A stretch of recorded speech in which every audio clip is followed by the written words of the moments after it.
You're listening to Paul Anderson. This is the Sideshow Podcast.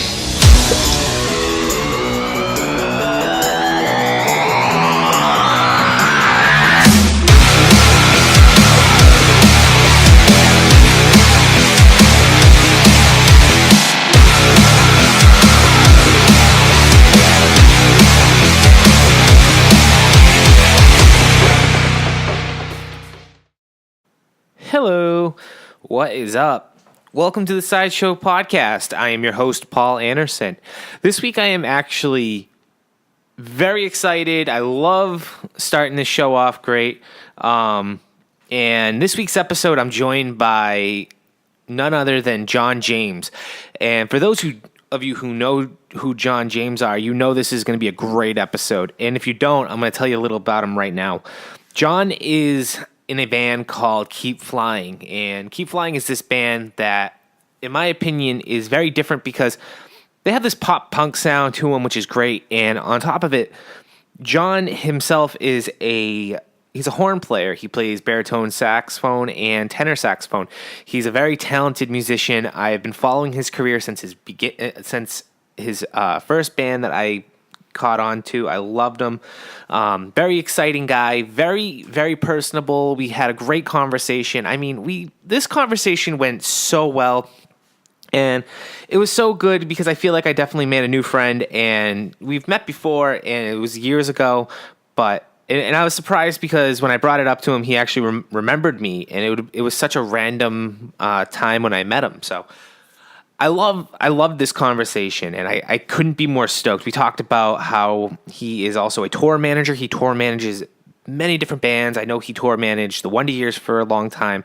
He's now on tour on the Rise or Die Trying leg with 4 Years Strong, and he's fucking such a nice dude. And you know, we got into about tour managing and being responsible and all these different little things, and it was so amazing how he kind of walks you through what it's like being a tour manager and even being a manager of some of these up and coming bands. And you know, John is very known in the music scene, and you know, I don't want to give it all away. I just want you all to check this episode. I can't wait for you to check this episode out because I had so much fun making this episode, and I hope in the future I can have John on the show because he was because it went that well, and catching up with such an awesome dude would be amazing in my opinion.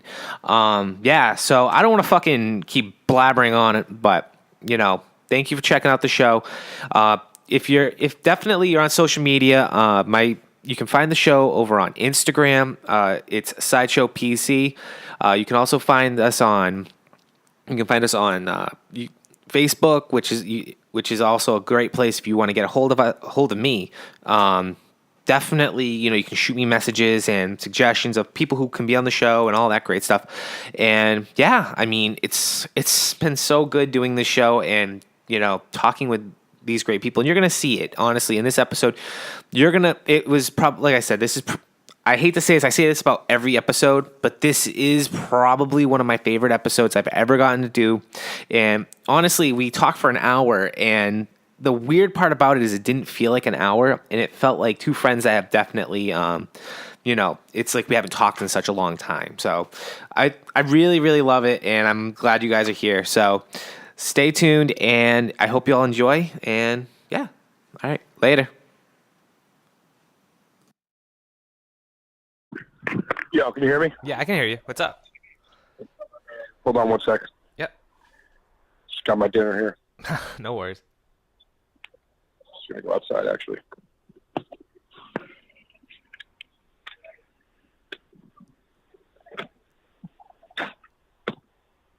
Sorry about that, dude. No, it's all good. What's up? Nothing. Just in Pittsburgh right now. It's the first day of the second week of the tour. Fucking sweet. I just got my buddy delivered some Spack Brothers, which is just like shit food, shit Pittsburgh food to me. Yeah. I appreciate him doing that for me. But like for me specifically, it's, you know, a salad, but salads at Spack Brothers ain't really a salad. Yeah. It's like fried seitan, vegan cheese, and fries on top of a very small amount of lettuce. Ooh. But like that's what I wanted. just some real shit, heavy food right now. How was tour been? It's good, man. Every day has been super solid. Couple sold-out shows. Merch is crazy. Fans are stoked. The band is playing a super long set, which they don't normally do, which, like, you know, so their fans, which are, you know, a lot of diehards at this tour because of the record, are super stoked about. Yeah. I'm going to say, that's fucking exciting. I mean, you're on tour with 4 Year right now, right? Yep. That's awesome. I was actually gonna say, you know, I was gonna mention tour managing. How has that been? I mean, you've done some crazy work with managing bands all these years. Like most people in the music industry, it's a lot of networking, but I've been really fortunate to have friends that needed a person, and being able to provide those friends with the services they need by being their person. And growing with bands has been awesome, and also very fortunate for me. Like, starting out to where I am now, there was a lot of bands that were small that grew. Same with me. Started in the beginning, not knowing much, and I've grown to, you know what it is that I know and do now. So I appreciate when I get calls for, like, filling in for, like, random stuff, like random one-offs or weekends for other bands that I've never worked with. I appreciate that I get recommended for stuff like that all the time. It means a lot to me. Yeah, I mean, you're a very known person in the music scene, and there's a lot of respect for what you do for your bands when you're out there on the road with them. I guess there's also disrespect, and you know what? Not everyone can like you. I used to spend a lot of my life getting really bummed. It's like, oh, why does this person not like me? How can I fix it? And I realize now that that's just, like, not reality. Like, there's always going to be people that don't like you for whatever reason. Maybe it's because you have something they don't have, or maybe they just don't like you for whatever the reasons. But I will say, a lot of my colleagues, as far as fellow managers go, I'm aware of a general distaste for myself because I don't work for your standard 15%, 20%. My deal with every band is different.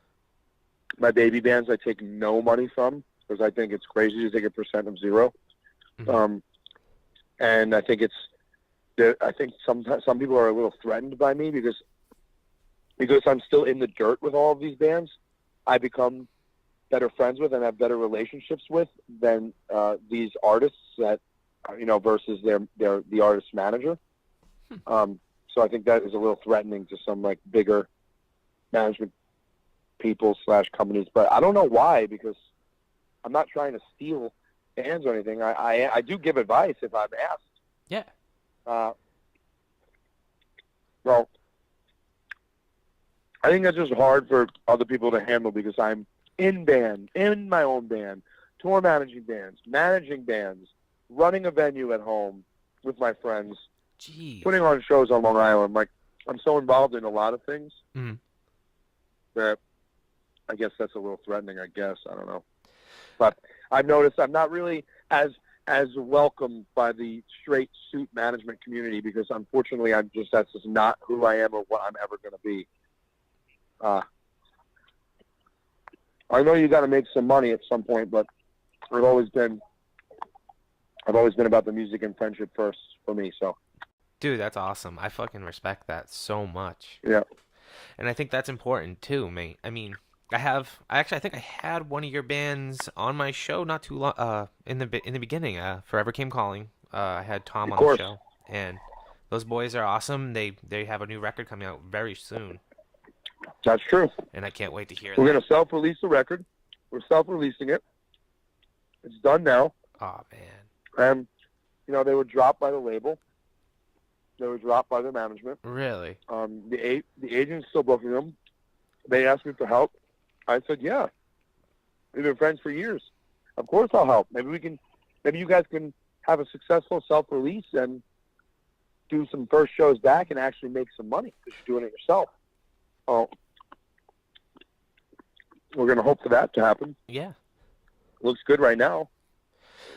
They did everything right. I mean, if you really think about it, I mean, they're self-releasing the record and they did during the recording. They worked with Twitch. They had a live Right. stream working with them, and Yep. they were doing a lot of the right things. And I think that's one of those things actually I'm noticing a lot, and it a lot, especially with a lot of the people that I've been like doing interviews with and talking with on the show, is like they're self-releasing their records, like, and they're not really having to answer to too many people. Right. And it makes in I mean, it might be scary, right? Yeah. I get it. You're taking a risk, but at the end of the day, most of us have started doing this over more than 10 years ago. Mm-hmm.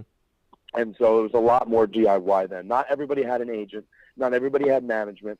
Not everybody had label. But, like, we were all just doing it anyway. Mm. And I get that it's changed. It's very different now. I get it. But who's to tell you can't at least try? True. No, you're right. Oh, no one wants to put out the record? That's okay. Just put it out yourself.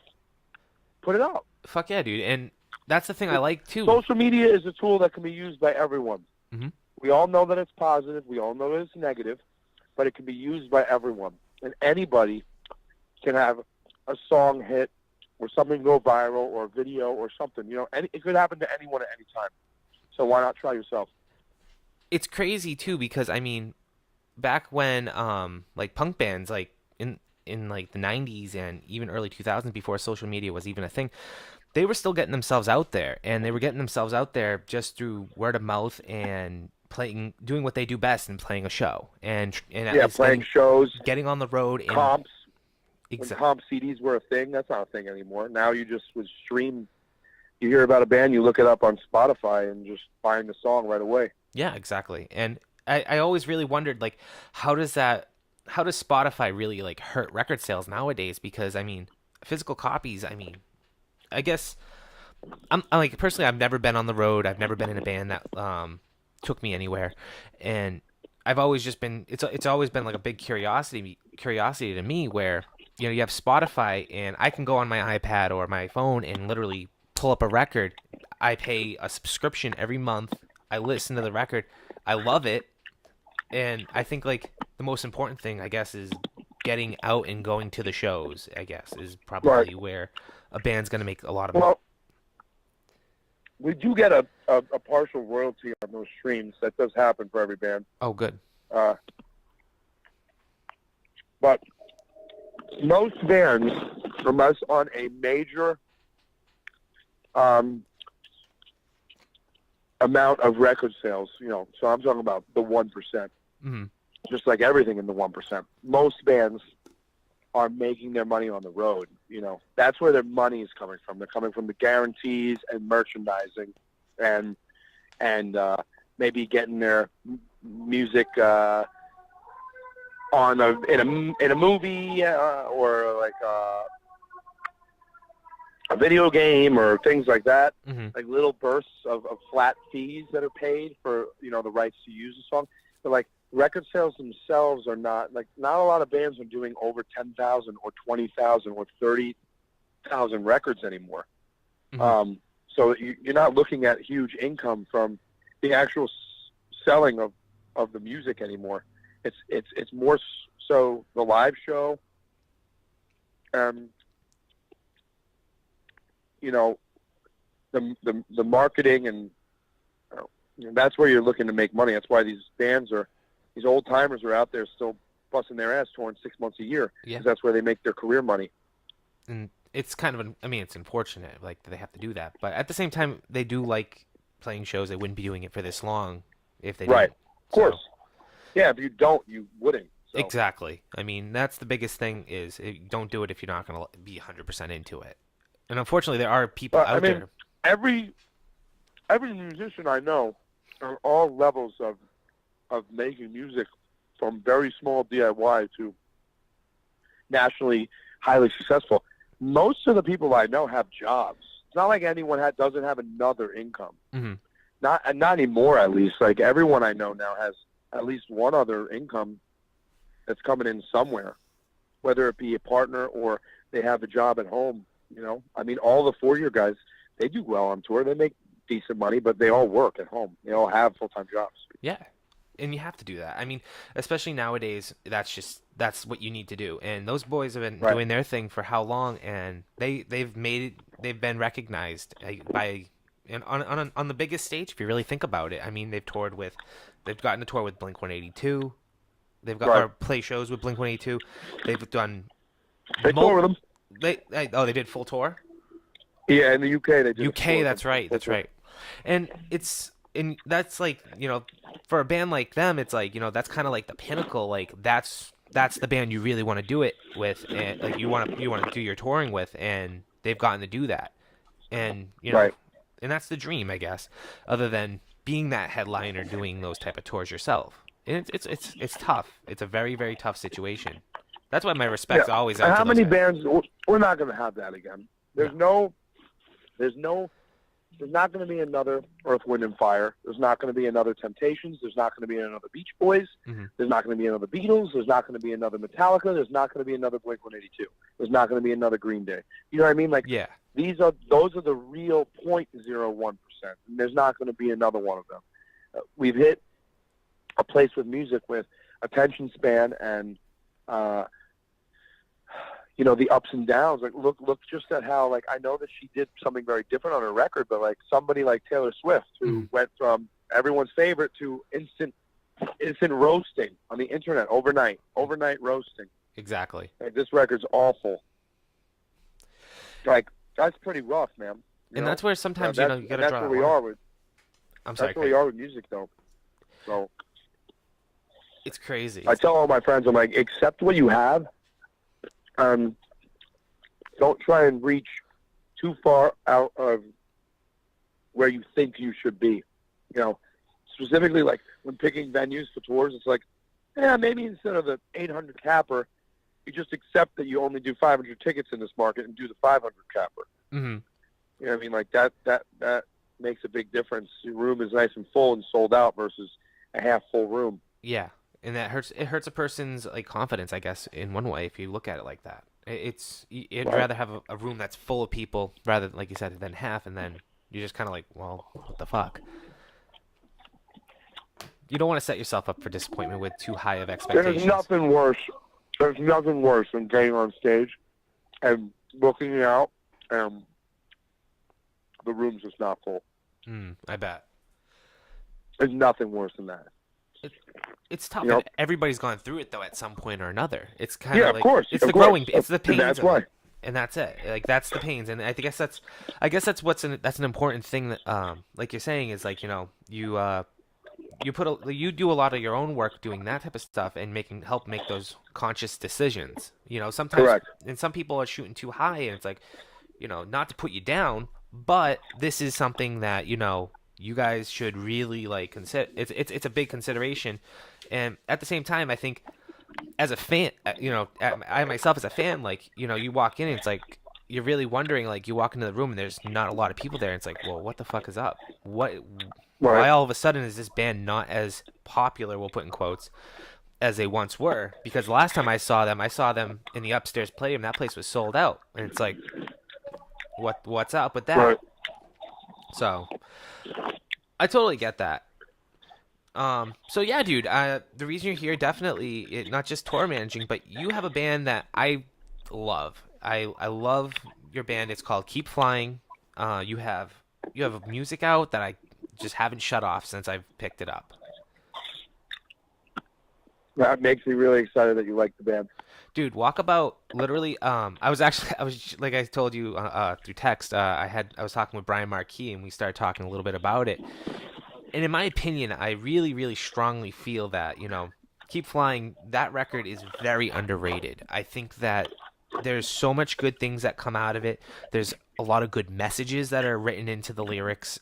I mean, High Cholesterol is such a good song, and that, it really, when you're listening to that song, you can't help but feel good, like, about what it's fantastic. The energy is amazing. It's like everything that should be about music, and I love it, and I really do appreciate it.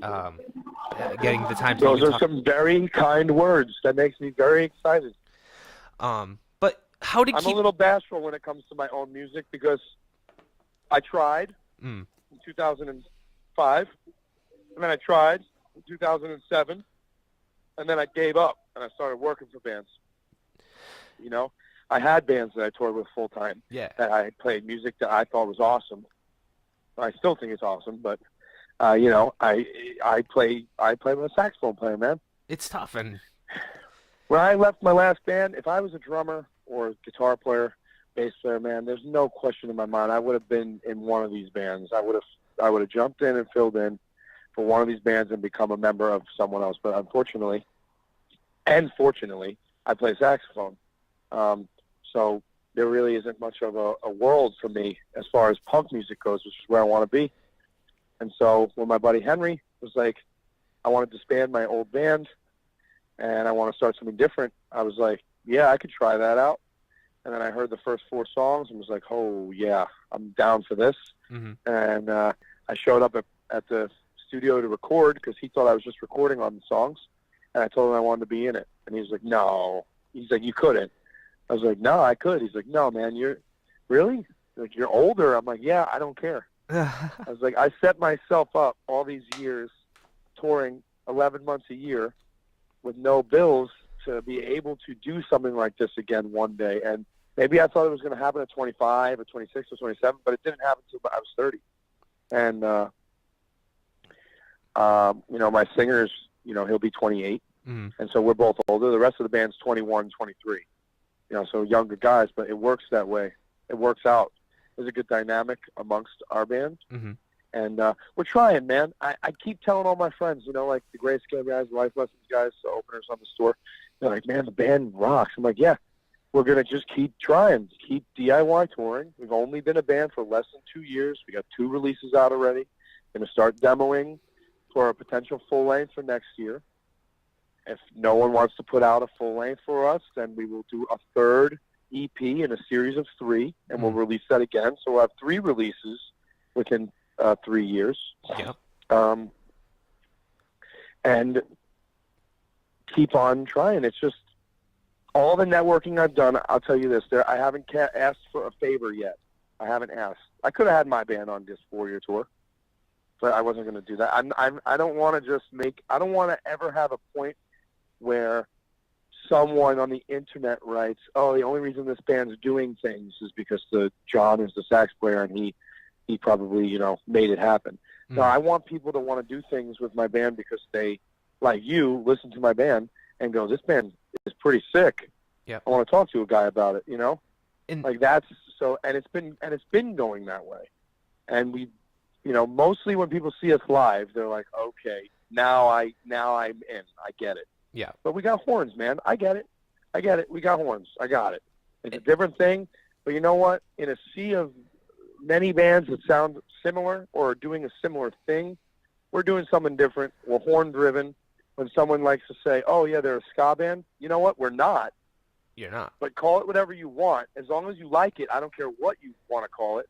But, like, if I take the horns off of these tracks and send you the songs, you will listen to them and say, oh, this is just a punk band. Mm-hmm. There's no ska in the music. It's just that we have horns. So generally when I'm describing it to people when they say that, I'm like, well, Yellow Card has a violin player, but you wouldn't call them like a folk band. True. And Motion City Soundtrack has, you know, synthesizers and keyboards, but you wouldn't call them an electronica band, like you know. Exactly. They're all just like they have a different element, and our element is horns, which I know are prominent in ska music, but it's also prominent in swing music, jazz music, you know, big band, plenty of other 80s. How about every 80s pop song? I had tenor sax all over it. You know what I mean? Absolutely. No, you're right. And then people are like, all right, yeah, okay, now I get it. Yeah, you guys are right. You're just a punk band. I'm like, I know. There you go. It's crazy because... Not that we don't like ska or don't want it to be associated with that, but we don't fit in with the ska show either. The only thing that keeps us, you know, the same is the fact that we have horns. You know, that's it. You know, the band played a show in Erie, PA the other day, a ska show. It was only our 4th ska show in 2 years. Really? Every other show we've done, which is about, I think we've done 160 shows now, are have not been ska shows. They've been mixed bill, punk shows, pop punk shows, whatever, what have you. See, the only word that really comes to mind, John, in this situation to me is depth. You guys have added depth to your music. There's texture. Right. There's something like that's why I like it. Like that, like you said, take the horns out. Literally any other punk band, but it's not like that though. In this situation, you have an instrument that actually I think is important because it's so different that it adds like that nice texture to to a painting or something like that, where that's probably the best way I can honestly describe it is like you have something that's a little bit different, and when I hear the horns, it's like, ooh, I like that. That's different, and that's not like any run of the mill. And I think that's awesome. Yeah, I mean, I think it's awesome. Fuck yeah, dude! It's sick. It's something to be proud of. I think it's sick. I wouldn't be doing it at 31 if I didn't think that it had a lot of value to it. Not even a little, but a lot. Mm-hmm. I do like our songs. I do like our message, and most importantly, like I said in the beginning, our live show is very important. Like when we're not playing those horns, me and D are either singing or screaming, or I'm flying around the stage, man. Like that's your MO. 20 to 30 minutes. That's my outlet for me. That's my workout. It's my outlet. All of my pent-up emotions, because I'm, generally speaking, a pretty calm, relaxed, peaceful person. Mm-hmm. But, we all have emotions in us. That 20 to 30 minutes is where it all comes out of me, full on. Like, I'm holding both of my ankles at the end of each set because I have insane shin splints because I'm trying to do stuff that I did 10 years ago, and I'm doing it still. Again, that's not a pity thing. That's just I'm willing to bust my ass still, and give the full-on show, which is what I like to do. It's not just a show; it's like it's entertainment, and we like to provide people. When people tell me I was cracking up during your set or I was having a good time, that makes me feel like I did my job that day. That's awesome. I fucking love it. No, you're right, and it's dedication. Just having it's fun. our job, man. Dude. It's our job. Our job is to bring some sort of positive feeling to a person or persons that are watching the performance. So if I can provide that service and give somebody satisfaction, mm-hmm. and they pick up the EP for $5, or they go home and listen to it on Spotify and put it in their playlist and take one of those Instagram stories of our record, I'm overly satisfied. Get tagged in those things, I'm like, yes. Somebody left the show that didn't know our band and was stoked at something that they've never even heard, like a punk band with horns. They're getting something really new. So that makes me pumped, man. Plus, like, we got a particular image, we got a big singer. That's not very often that you see an overweight singer like that. We don't got the pretty guy up front singing. But you have a fantastic singer. It is a different kind of thing, Yeah, no, and that's important. I think Henry's very pretty, but, And I think it's important that you're, it has nothing to do with the image. It's about the music at the end of the day. You guys are out 100%. 100%. That's all it's about. At the end of the day, that's what you guys are there to do, is play music and play awesome music and have a good time. Right.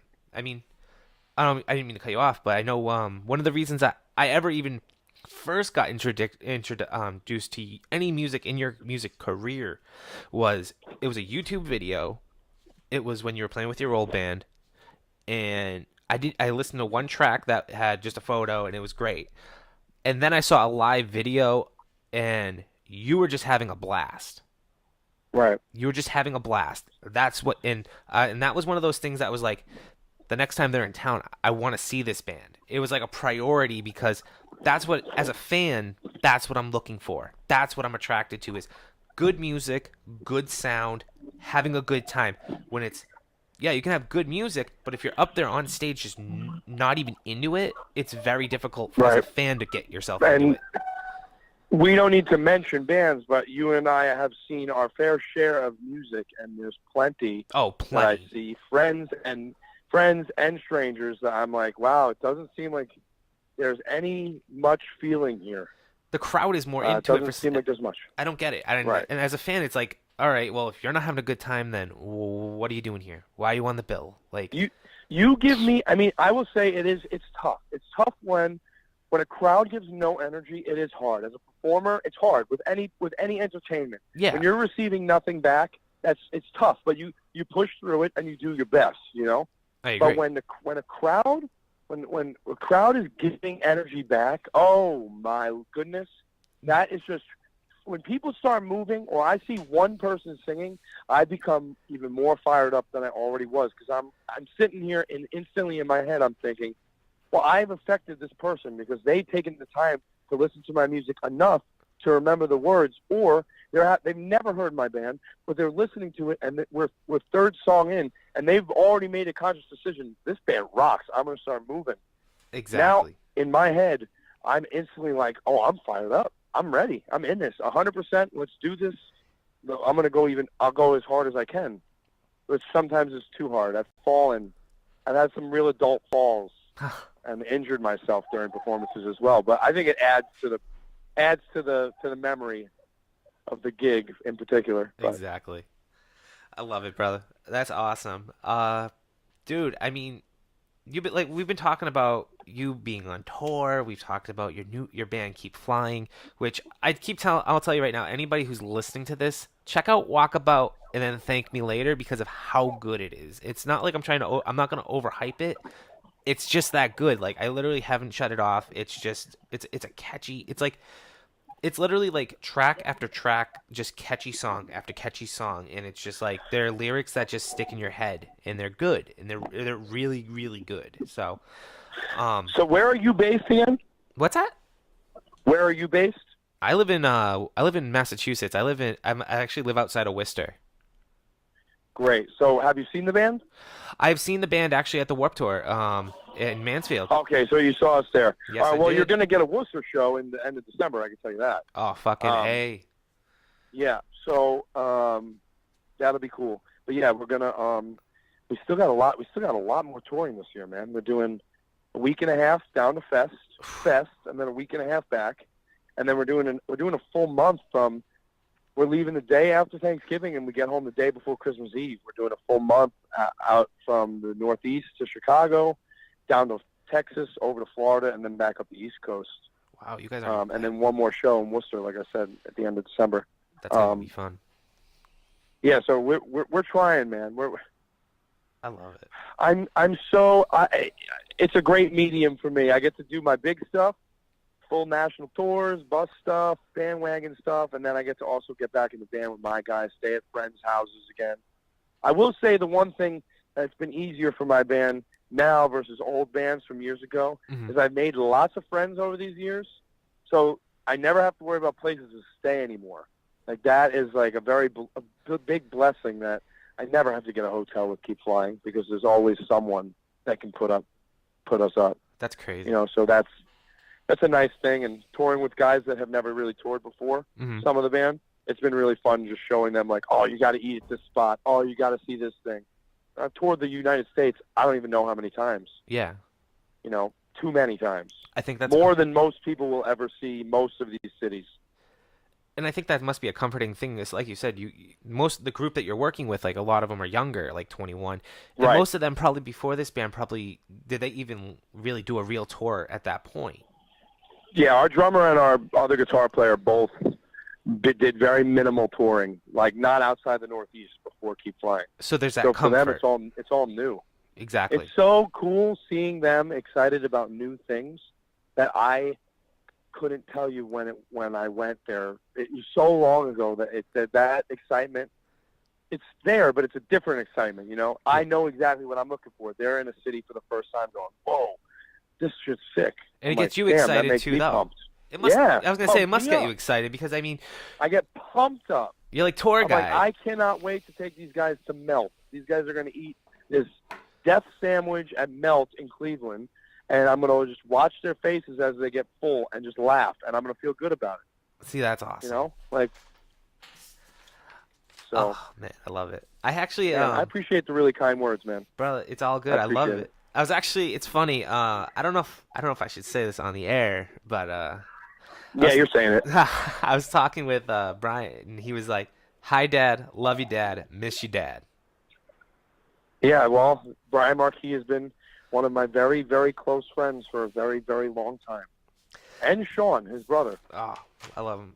Sean's in Vanna. Brian was in Therefore I Am and does his solo thing.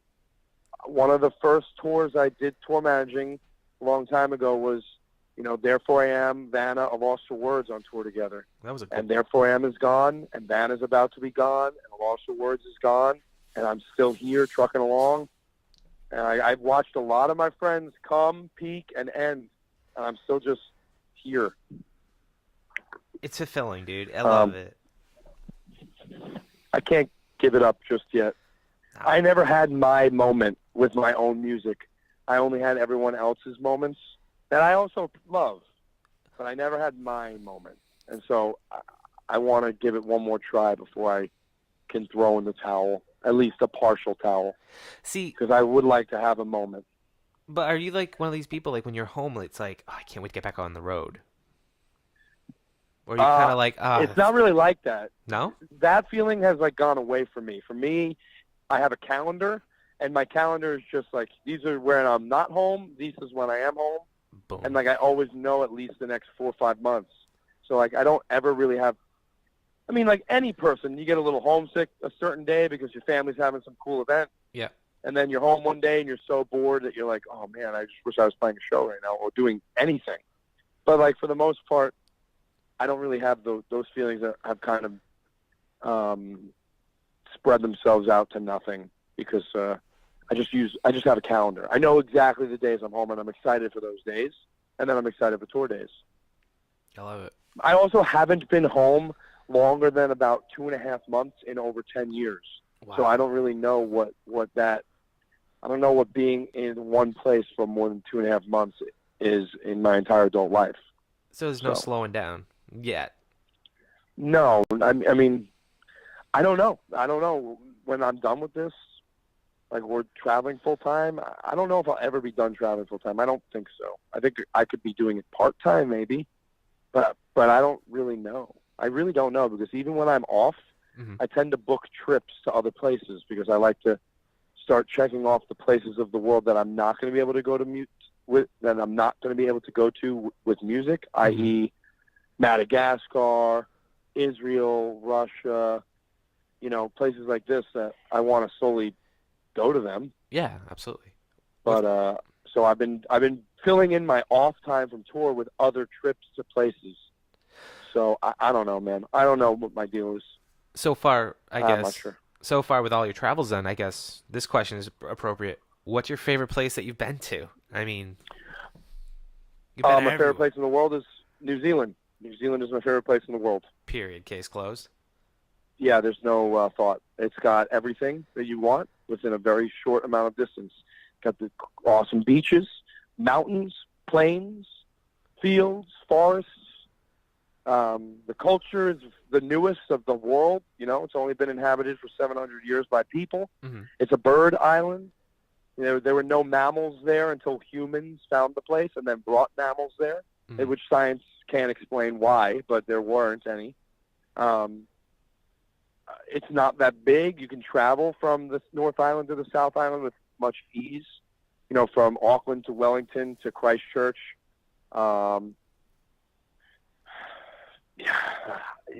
could go on about it.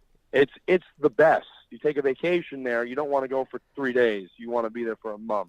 Really? Because there's just so much. It sounds and like you're fun. It's the best, man. Like Australia, people say, oh, it's the best place in the world. Australia is the best place in the world, but New Zealand's just a little bit better.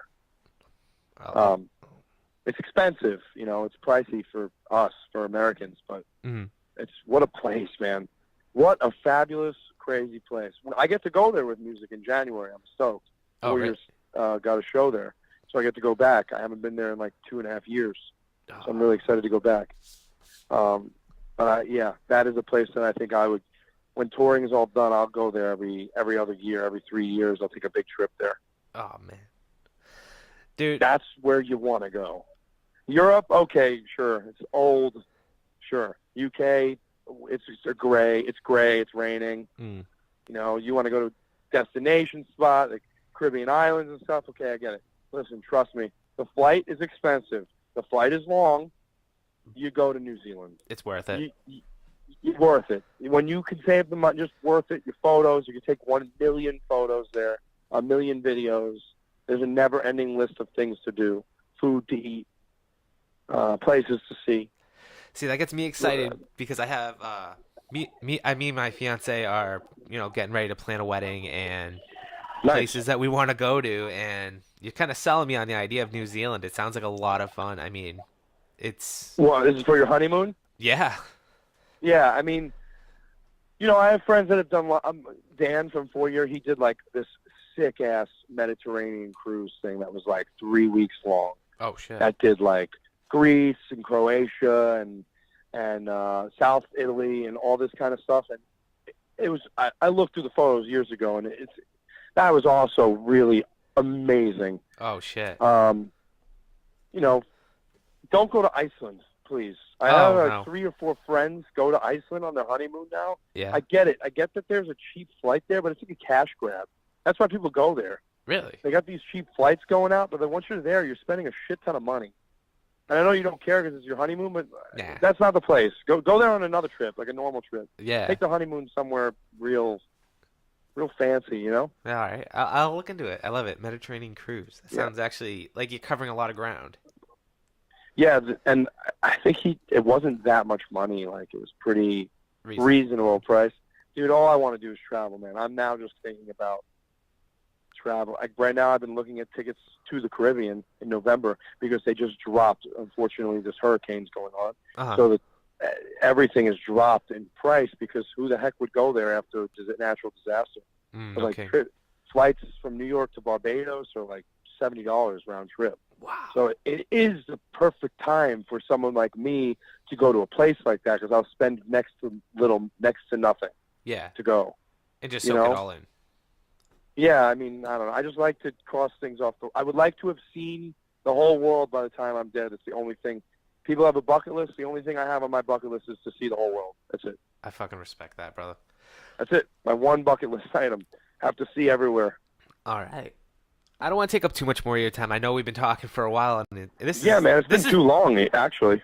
Dude, screw it. I love it. All right, hanging up now. Goodbye. Bye. No, I'm just kidding.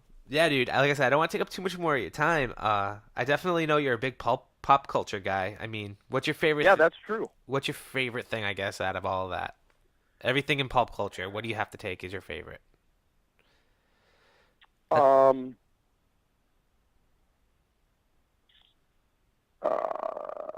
I appreciate that horror genre is not as niche-y as it was. Mm-hmm. Or niche, I guess it wouldn't be niche, it'd be niche. It's not as niche as it was. Mm-hmm.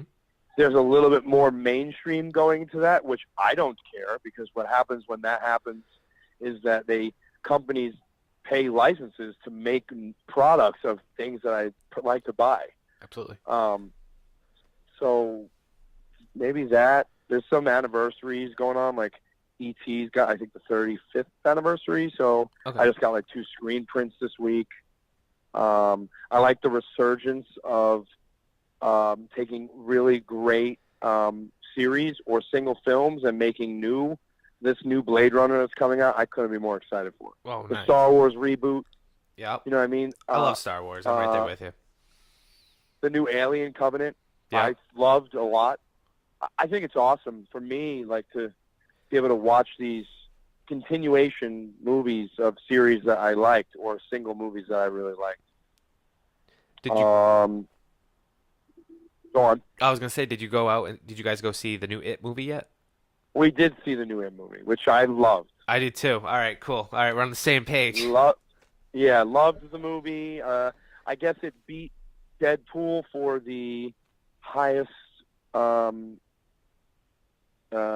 ticket sales on a Thursday night. Really? Good for them. Yeah, for a rated R film. Deadpool Nice. was the winner, and now It beat that. And it's very much on its way to being the highest grossing horror film of all time in theater. I think, which is also awesome. They broke that actually a couple days ago. They already did that? They did 100. I think it was 130 million. They beat out Paranormal Activity 3. Which was the highest grossing horror film. Yes, beforehand. Yeah. And that's only something. The first weekend. Right? That's first weekend. I know that it was sold out again this Next weekend there's already sold out showings for the Friday and Saturday in my town. Wow. My buddy was like, "Oh, it was sold out at the 8 p.m. for next Saturday." I was like, "Damn, that's crazy." I went to a small I mean, it's a great rendition, man. It's a great rendition of the film. It's different. It's definitely different. It has its compared to the original, I love what they did where all right, first of all, spoiler alert just in case. I don't want to give too much out. But I like what they did with one of the scenes. They did have some good Easter eggs, I'll admit. Did you catch any of them? I did a few. There's some nods to the original as well. Yeah, with the clown room. Yeah, that was good. That was pretty good. Also, the Beep Beep Richie, I got real excited. Mm-hmm. I was real hyped. I appreciated the full-on Georgie arm getting bitten off scene. Dude, me too. Yeah, that was important, I feel. I think they downplayed. I appreciated. I'm sorry. Yeah, I was gonna say they downplayed the Georgie in the original. Like, I mean, oh yeah, big time. But it's because it was a TV series. It was right to TV. Yeah. You know what I mean? The original was a TV series that was on, I think, across 3 nights. Wow. And so it's a very different thing. You know what I mean? Like, I remember we used to, when I was a kid, we used to watch there was a double VHS tape of the movie. Yep. It's a total different vibe, the TV series to this one, because that one goes back and forth, flashbacks to when they're kids and then they're adults. And yes, the first half is centered around them as kids and the second half is centered around adults. But even like they address a little bit more Bev as, being the slutty girl, which, that is her character in the book is that she has been with a bunch of these kids, or all of them, in the one scene in particular. Mm-hmm. But Henry Bowers in this versus in the original, in this is way more apparent at how messed up the kid is. Absolutely. By his father, who he's petrified of, who he then kills, and how insane he's become. Like he's, the makings of a serial killer. Absolutely. You know what I mean? Yeah. Versus the original where, he was a bully, but not as like frightening. He was just as frightening as Pennywise in this movie, Henry Bowers. I thought the kid did a great job being just an asshole bully. Yeah. I was hyped on it. Like he actually got to carve the H in Ben's stomach. I was like, yes, this is great. That's good stuff, man. I love it. Speaking of Ben, can we talk about how Ben has just wound after wound to the stomach, yet he's unfazed, just still able to run. I noticed. No problem. Wound after wound to the belly. That poor kid went down that hill in that one scene, and I'm just like, dude, how are you walking? And he's still dude, I mean, his love for Bev, I guess, I love it. Yeah, what a good movie, though, man. So good. I liked the in the well, in the heart of the well. I liked where all the kids were actually floating in the air. Yep. Versus what we find in the end of the second or the back half of the original where they're in spider web items. Yep. That was cool. They're just floating around. That was awesome. That felt like a way more sci-fi kind of vibe, which I liked. I'm curious. But Skarsgård did a great job. The CGI, I'll say there was some CGI that I thought, and I talked to Dan about this, but I thought we agree that it seemed a little already outdated almost. Like when the second half of this film comes out, some of those parts with CGI are going to already look like not as great. Mm-hmm. If that makes sense. No, you're right. But then some of it, when Pennywise is the weird woman from the painting and he's clasped onto Stan's face. Yeah. I was like, wow, this is something else. This kid's got teeth in both sides of his temples. And I thought that actor did a great job of just like having complete shock right after that. They killed it. I will admit they did a good job. Especially where, I mean, one of the big things that I was reading recently was with the fact that like it's doing so well right now in this first part, and they haven't even started the second part. That's going to up their budget. So when they go and correct, you know how much better that's going to make it too. That was the thing we talked about. We were like, we know the budget wasn't insanely high to be able to do this high end CGI stuff. But now that this was so successful, clearly they'll get cranked up to make sure that this part 2.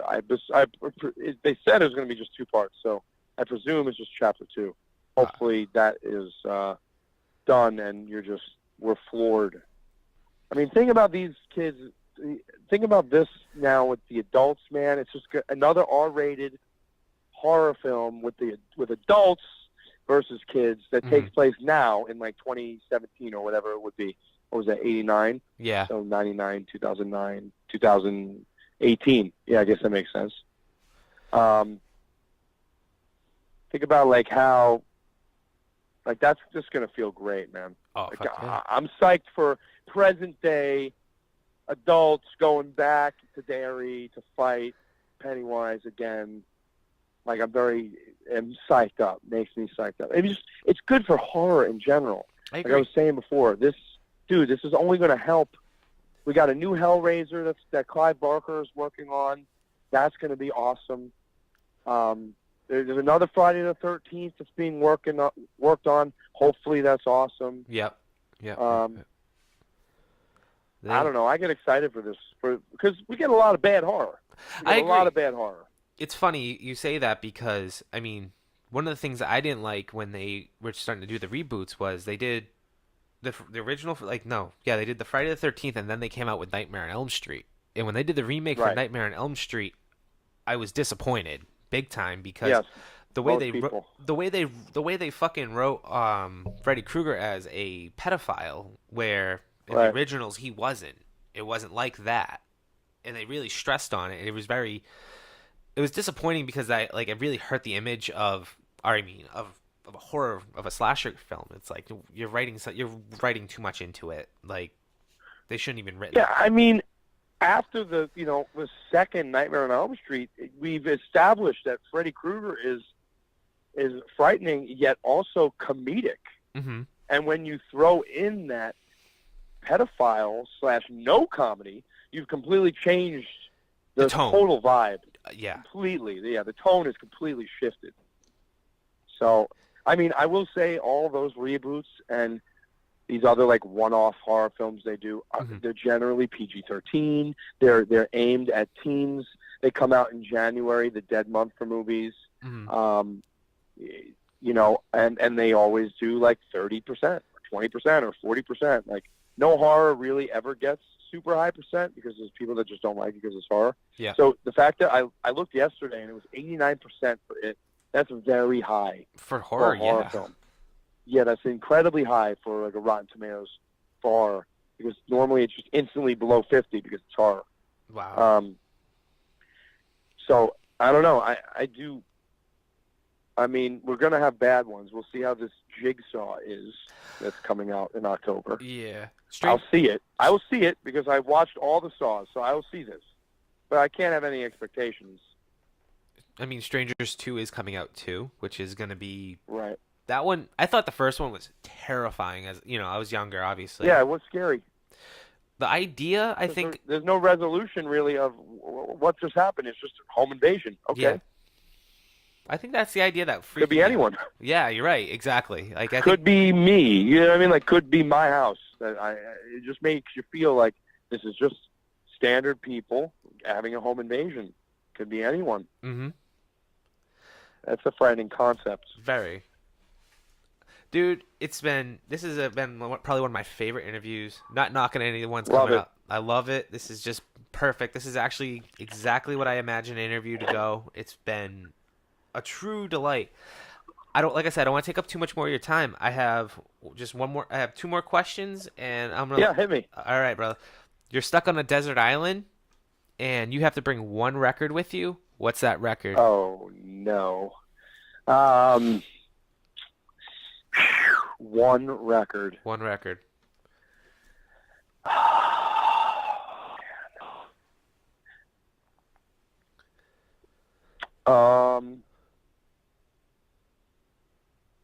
All right, so this isn't my favorite record of all time, but it is a record that has never disappointed me as far as bringing my emotions up. Okay. And I feel like if I was stuck on a desert island, I'd have a lot of sad days. Mm-hmm. depressing days, so this record always brings me out of depression. And I do a lot of my vocal warm-up to these songs, and that would be the record Heads Are Gonna Roll by the Hippos. That would be the record that I would bring with me. Very good. I like that. So you want to check that out. That was like an old ska band that then changed their sound to be more of like a poppy, synthy, but still kind of ska, kind of corny, cheesy, but it's so corny. It's awesome. That it just, no matter what, when a song like that comes from that record comes on, I'm like, oh, I'm in a great mood instantly. That's awesome. So that's the first thing that came to my mind. I love playing music at the end of this episodes, and I want to play a Keep Flying song, and I have a pick, and I would love to see what your pick is. Well, what's your pick? You said High Cholesterol you talked highly about. I was actually going to play High Cholesterol, actually, at the end of the That's my pick. What's your pick? That's fine. Well, I mean, that makes sense. That's just track 2 from the record. You got a video out for it. My pick would be, well, the next single from the record is Misbehave. Mm-hmm. Misbehave is, we're working on a video for it starting tomorrow. Nice. And that's like the big song. That's the song we close with because it used to exist before the band with Henry's old band, and then we just kind of took it and changed it a little bit. But, yeah, you can do High Cholesterol, man. You're stoked on the song. I'm stoked on the song. I love it. It's a good mid-tempo one. It highlights every aspect of the band. Yeah, play High Cholesterol. I'm down with that. All right, sweet. And yeah, dude, definitely can't wait to see you guys in December when you guys are out here at the end of the year. Because I have an idea what it's going to be. Man. And I usually go every year, so I hope to see you. Yeah, and then you'll be there. You'll definitely be there then. Yeah, I usually go every year, so I'll definitely I'll come say hi if I see you around, and definitely sounds good. It's a nice Saturday. Oh, we can just say it. It's the 4-year holiday show. It's December 30th. We're going to announce it next week with no support. Nice. But those guys are going to let Keep Flying open the show, so I appreciate them for doing that. But we don't know who's going to open this, who's going to be on the show yet, to be quite honest with you. We just know that it's Saturday, December 30th, and that it's going to be the last Rise Or Die Trying show. Like a big blowout. This is the last shot. After this, you probably won't hear half the songs from this record ever again. Really? Yeah, I mean, like, it's time, you know? Yeah. It's not like a guaranteed, but they won't play most of those songs They're trying to retire. ever again. You might see those songs because you go to the holiday show Sure. every year, but that's the only place where they would whip out some of these songs that they won't play anymore. I mean, that band... Like Beat Down in the Key of Happy, I can tell you that song is going into the vault forever. That song... So if people are trying to pit one last time, it's December 30th at the Palladium in Worcester. So.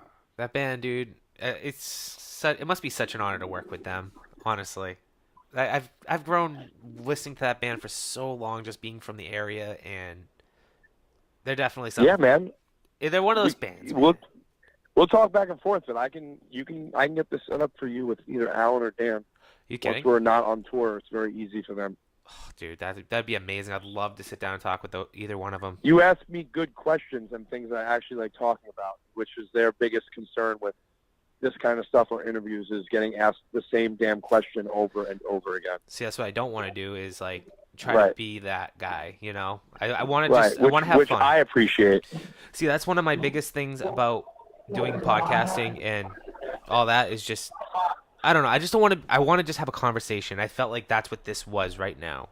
And it was amazing. Dialogue. So the idea that this was a podcast went away about 1 minute in. I love it. I just forgot. I just was like, I was just talking. You know what's wild, dude? We fucking met years ago. I don't know if I doubt you remember me, but I met you years ago. You were actually at a show. You were playing saxophone for Maddie in A Loss for Words. They were putting out the Motown record, but you were playing at Fitchburg State College. Oh, I remember that show.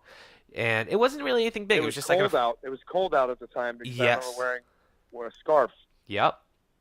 And we were just talking tattoos. Actually, I bumped in. You sold me some stuff, and we were just talking tattoos. And I got Mario Kart tattooed on me.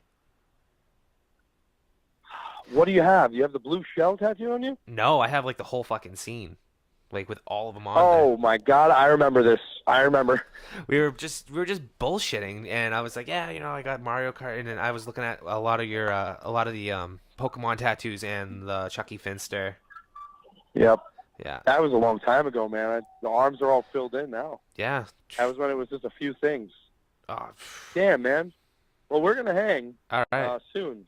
Yeah, dude. I definitely. Year's over for sure. I definitely want to. We'll keep in contact just because, like, I know that you have a lot of good things, and you know what, man. Even some of the bands that you work with I'd love to have them on my show. I'd love to get to. Yeah, man. Absolutely. That'd be great. I want to get to know. You know what? You're good people, and the people that you probably associate yourself with are good people. So I want to be associated with that. So I appreciate it. That's awesome, man.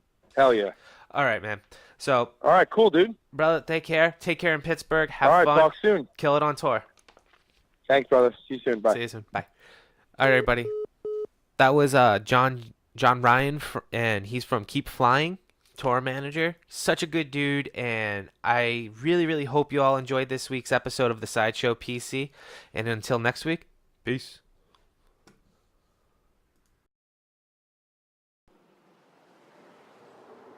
It just happened.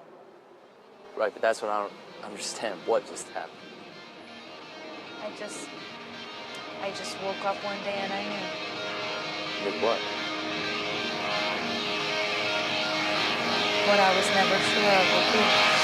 I'm so sick of your lack of compassion, your cold eyes and your passive aggression. You look right through me, like you never knew me. My bones are weak and my skin is bruised and scarred. I don't know who you are anymore. I've got to abuse me. How could you do this to me?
gravitate to things that no one likes? And do I really